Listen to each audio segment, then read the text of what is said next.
Two ideas, mesh them with a larger idea, and it's a cliche, but cliches exist because they're true.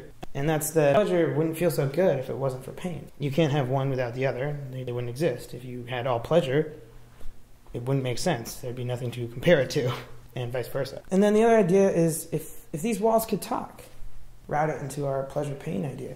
That a wall, from general day-to-day, the wall feels pleasure. Feels good about standing up, holding up. It's standing next to the wall on its left and its right.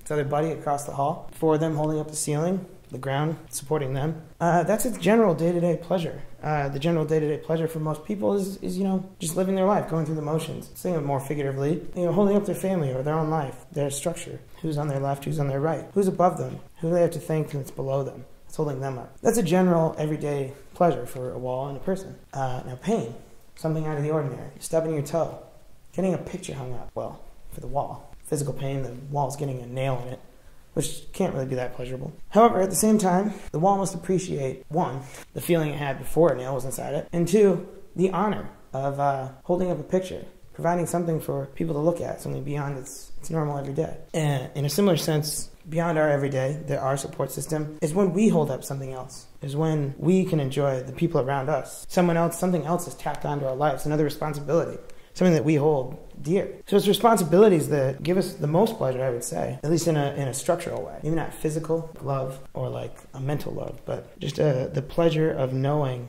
that things are dependent upon you, that if it weren't for you, these things wouldn't work out. And I think that that's something that we forget every day. I think even just walking down, looking at a wall, you can think, man, that wall's doing a great job holding up that building. And every day, you can think to yourself, man, I'm doing a great job. I support my friends. I love my family. I might push against those walls, but those walls push up against me. That ceiling pushes down, but that floor pushes right back up. Those connections, those things that humans have to walls that are what make them good. And when something else is tacked on, whether it's an image or a new responsibility, you got a pet dog. Man, that dog, I hate cleaning up after it.